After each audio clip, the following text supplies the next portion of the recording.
Hi, everybody. Mitch Tanenbaum here. Thanks for joining me today. Today, I'm going to talk about romance scams. And this time of year, in light of it being Valentine's Day, the FBI is making a big push. And the reason why they're making a big push is apparently is a big financial problem in the United States. I'm going to share my screen here.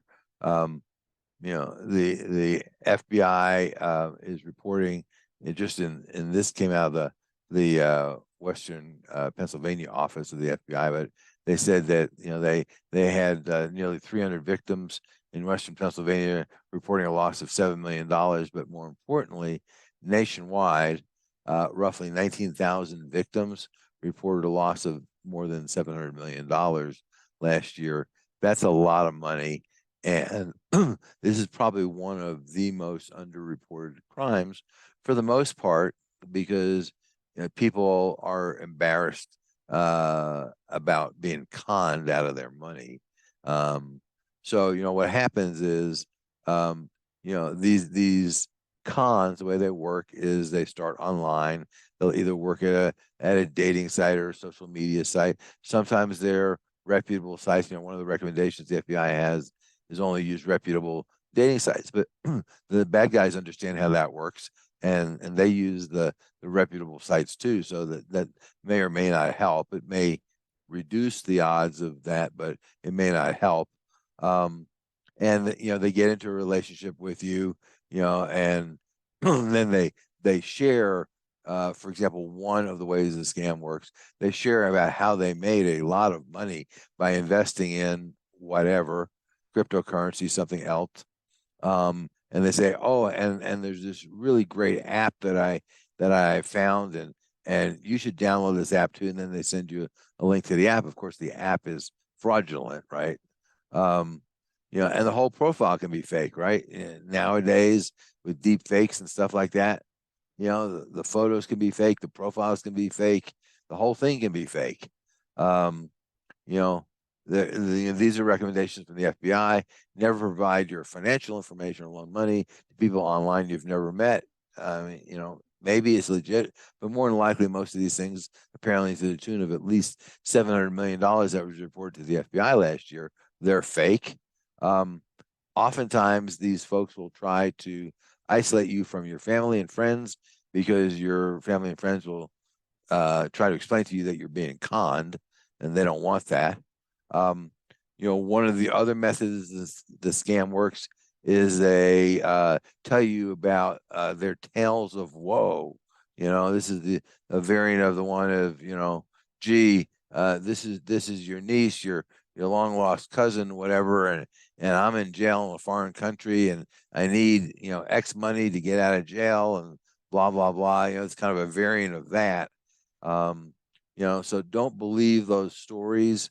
Um, of course, they could be real, but in all likelihood, this is an attempt to con you.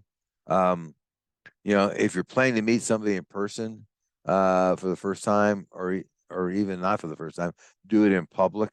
And let someone know where you are when you'll be home. I mean, I know this is kind of like sounds sort of pessimistic, but to the tune of $700 million reported in a very underreported crime, it says this is a legitimate problem. And certainly, if you're traveling to a foreign country to meet this person you've never met before, I would go off and tell you not to do that. But whatever, and just understand that even though you think that this person is wonderful and loves you and whatever else, it may well be a scam. The National Cybersecurity Alliance has put out a toolkit. It's free. It's not a scam. All they want is your email address. And they'll send you this zip file with all kinds of stuff. You're in a position where you can educate other people. This toolkit is a great toolkit. I'll put the links to these pages on the video when I post it.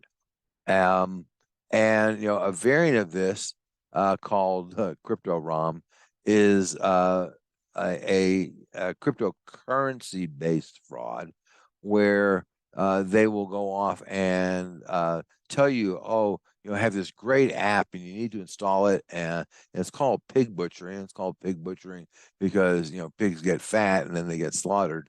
Um, the way the plan works, if you fall for the plan, is that you think you're getting rich, but the reality is you don't have any access to the money.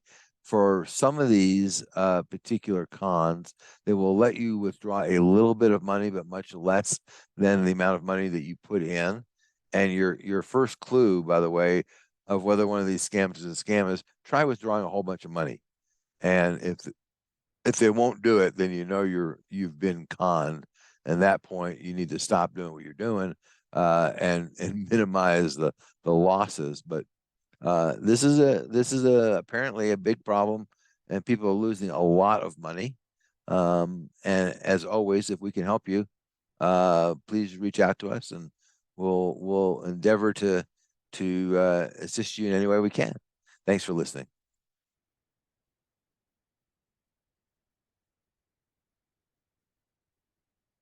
Turnkey Cybersecurity and Privacy Solutions offers the complete cybersecurity program for small to medium-sized